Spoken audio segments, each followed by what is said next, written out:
এটা হচ্ছে ওমান। অনেকে ওমানকে গরিব বলে থাকে, গরিব দেশ বলে থাকে, গরিব কান্ট্রি বলে থাকে। ঠিক আছে, বলে যে ওমানিরা গরিব, ওই সে আসলে না, ওমানিরা কখনোই গরিব না।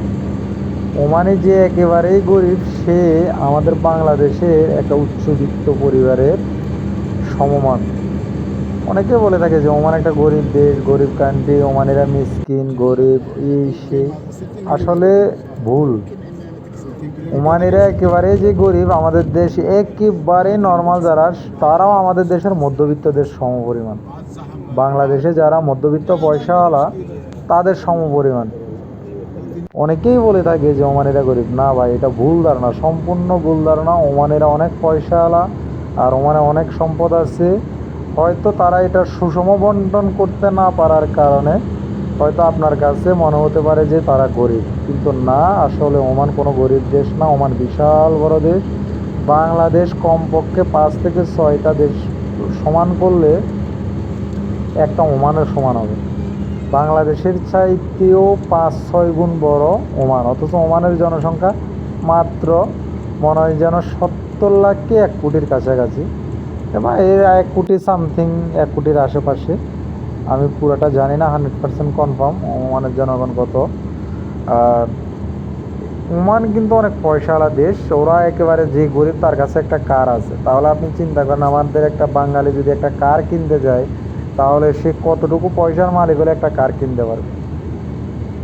আপনি কার, মাইক্রো বা হাইস যেটাই বলে থাকেন না কেন, আমাদের দেশে কারা এগুলো কিনে থাকে? আমাদের দেশে যারা উচ্চবিত্ত, যারা মধ্য উচ্চবিত্ত, তারাই কিনে থাকে। কিন্তু ওমানের প্রত্যেকটা বাড়িতে 2টা 3টা 4টা বাড়িতে এমন এমন বাড়ি আছে, যারা 8-10 জন এক বাড়িতে থাকে, 8-10 জনের জন্য 8-10টা গাড়ি, প্রত্যেকের জন্য সেপারেট গাড়ি থাকে। তাহলে তারা গরিব না ভাই, অনেক পয়সাওয়ালা একটা দেশ। আমরা ওমানে যারা আমাদের দেশ থেকে যারা ওমানে কাজ করতে আসে, তারা 40-50 হাজার টাকা বেতন পায়। তাহলে তারা কীভাবে বেতন পায় 40-50 হাজার টাকা? ওমান যদি গরিব হতো, তাহলে আপনাকে 40-50 হাজার টাকা বেতন দিত না। আসলে ওমান অনেক পয়সাওয়ালা একটা দেশ। অনেকেই গরিব বলে, এটা আমি না মানতে নারাজ। আপনারা দেখতে পাচ্ছেন, যেটা মূলত আপনাদেরকে আমি দেখাচ্ছি ভিডিওর মাধ্যমে, সেটা হচ্ছে ওমানের গ্রাম অঞ্চল। আমরা ওমানের সোয়ার থেকে মাস্কেট যাওয়ার পথে দুপাশ আপনারা দেখতে পাচ্ছেন, দু মরুভূমি, কোনো কিছুই নাই। দুই পাশে শুধু পাহাড় আর মরুভূমি। আপনারা গাছপালা দেখতে পাচ্ছেন না, কোনো গাছপালা আছে? ছোট ছোট 2-1টা জংলা গাছ আছে, এগুলো একেবারেই নগণ্য, মানে সামান্য, একেবারেই কম। দুপাশে আপনারা দেখতে পাচ্ছেন পাহাড় আর মরুভূমি। ওমান দেখতে কার কাছে কেমন লাগে আমি জানি না, আমার কাছে বেশ ভালোই লাগে, খুবই সুন্দর আসলে মরুভূমির জায়গা। অনেকেই মরুভূমি দেখতে পছন্দ করেন, অনেকে পাহাড় দেখতে পছন্দ করেন, অনেকেই আবার সমুদ্র দেখতে পছন্দ করেন। যার কাছে যে জিনিসটা ভালো লাগে, তবে আমার কাছে মরুভূমি এবং পাহাড়টা খুবই ভালো লাগে। সমুদ্র ভালো লাগে, কিন্তু মরুভূমি আর পাহাড়টা আমার কাছে আরও বেশি ভালো লাগে। কারণ হচ্ছে দু মরুপ্রান্তর, যেদিকে যায় শুধু মরুভূমি আর পাহাড় আর পাহাড়, বেষ্টিত এলাকা।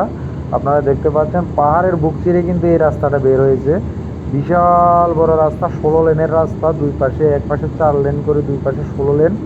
আপনারা দেখতে পাচ্ছেন রাস্তাটা, বিশাল রাস্তা করেছে ওমানের সরকার। আসলে বাংলাদেশেও আছে এই ধরনের রাস্তা, যেমন 300 ফিটের যে রাস্তাটা, ওটা হচ্ছে 16 লেনের রাস্তা। তো তার মানে এটার চাইতে অনেক বিশাল বড় রাস্তা, ওটাও আমি দেখেছি, ঘুরেছি, অনেক সুন্দর।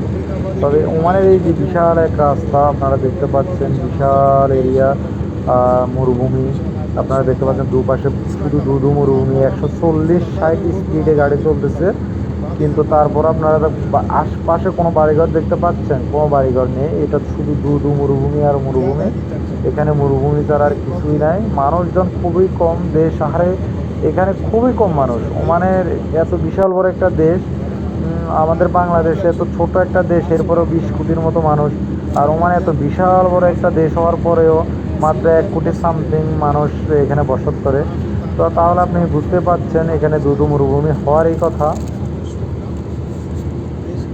আপনাদেরকে আমি দেখানোর চেষ্টা করতেছি আসলে ওমানের দেশটা কেমন। আসলে আপনারা না দেখলে বুঝতে পারবেন না। খুবই সুন্দর একটা দেশ, খুব হাই স্পিডে গাড়ি চলাচল করে এই দেশের রাস্তায়। আপনি